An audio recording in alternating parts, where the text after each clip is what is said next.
Hey everyone, welcome back in my channel treasure world.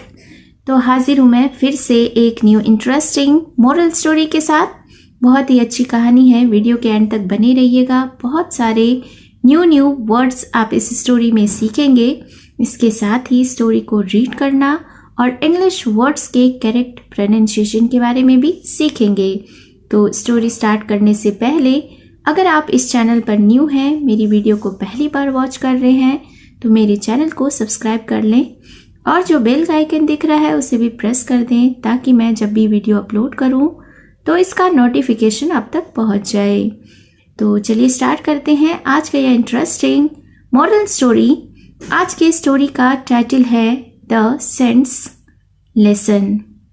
Saint का अर्थ होता है संत, सेंट्स यानी संत की, लेसन यानी कि सीख। तो शीर्षक का अर्थ हुआ संत की सीख।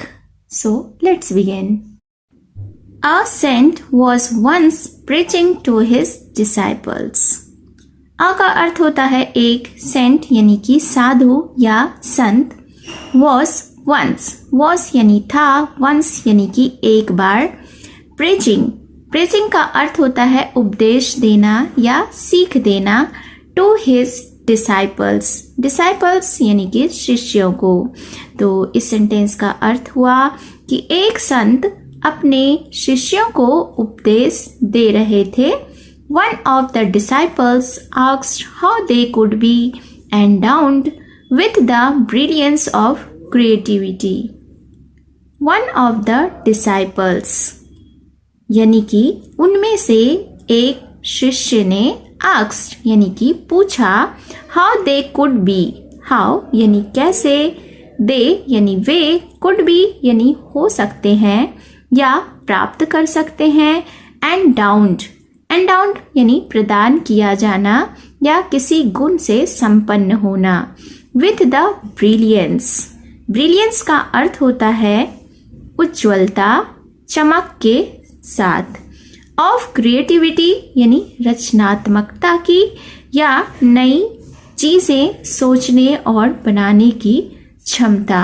तो इस सेंटेंस को समझते हैं कि one of the disciples asked how they could be endowed with the brilliance of creativity, यानी कि उनके शिष्यों में से एक ने पूछा कि वे रचनात्मकता की चमक या प्रतिभा से कैसे संपन्न हो सकते हैं।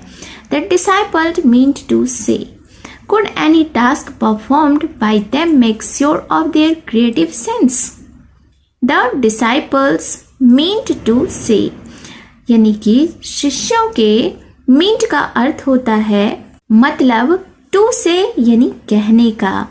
तो the disciple meant to say यानी कि शिष्यों के कहने का यह मतलब था, कुड एनी टास्क यानी कि कोई भी काम, परफॉर्म्ड बाय देम यानी जो उनके द्वारा किया गया हो, मेक श्योर ऑफ यानी निश्चित करना या पक्का करना, देयर यानी उनके, क्रिएटिव सेंस यानी रचनात्मकता की सोच।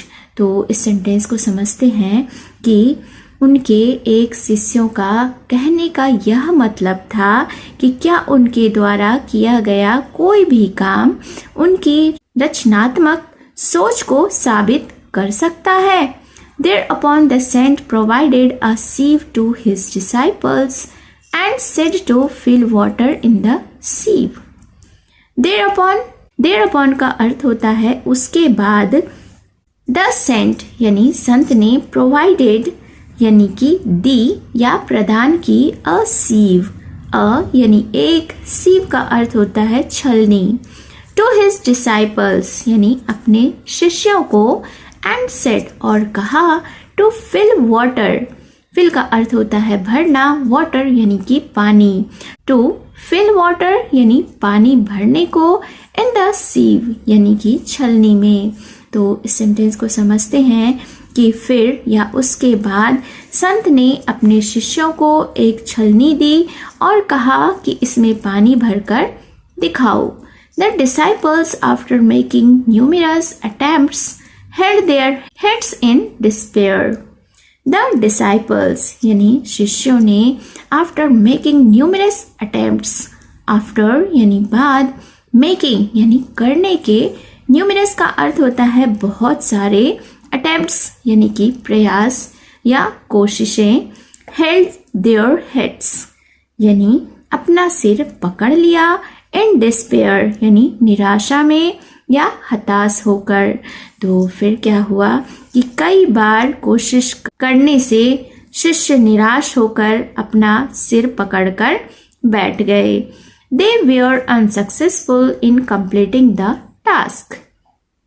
They यानी कि वे, were यानी थे, unsuccessful यानी कि असफल, in completing यानी पूरा करने में, द टास्क यानी काम को। तो इस सेंटेंस को समझते हैं कि वे उस काम को पूरा करने में असफल रहे। Then the saint took the sieve and threw it far away in water. Gradually it started sinking and thus the sieve was filled with water. Then यानी कि तब या फिर the saint took the sieve, the saint यानी संत ने, टुक यानी लिया, द सीव यानी छलनी को, एंड थ्रू और फेंका, इट यानी इसे, फार अवे यानी बहुत दूर, इन वाटर पानी में, ग्रेजुअली यानी धीरे धीरे, इट स्टार्टेड सिंकिंग वह डूबने लगी, एंड दस और इस प्रकार, द सीव यानी छलनी, वॉज यानी था, फिल्ड विथ वाटर पानी से भरा हुआ। तो फिर क्या हुआ कि then the saint took the sieve and threw it far away in water, और तब संत ने छलनी को लिया और उसे दूर पानी में फेंक दिया। ग्रेजुअली यानी धीरे धीरे, इट स्टार्टेड सिंकिंग यह डूबने लगी, एंड दस और इस प्रकार, the sieve was filled with water वह छलनी पानी से भरी हुई थी। Moral, a creative mind can solve any puzzle.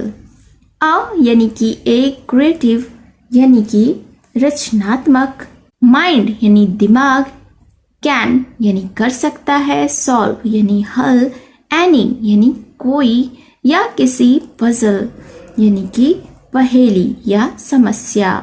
तो इस स्टोरी का यह मॉरल है, यह सीख है कि एक रचनात्मक दिमाग किसी भी पहेली या समस्या को हल कर सकता है। So it was the short moral story. I hope you have enjoyed the story. और ऐसे ही इंटरेस्टिंग एंड मोरल स्टोरीज के लिए मेरे चैनल को सब्सक्राइब कर लें और बेल का आइकन भी हिट कर दें। और अगर आप मुझे फेसबुक पर वॉच कर रहे हैं तो फॉलो ज़रूर करें। तो मिलती हूँ मैं फिर से एक न्यू इंटरेस्टिंग मोरल स्टोरी के साथ। Thank you for watching.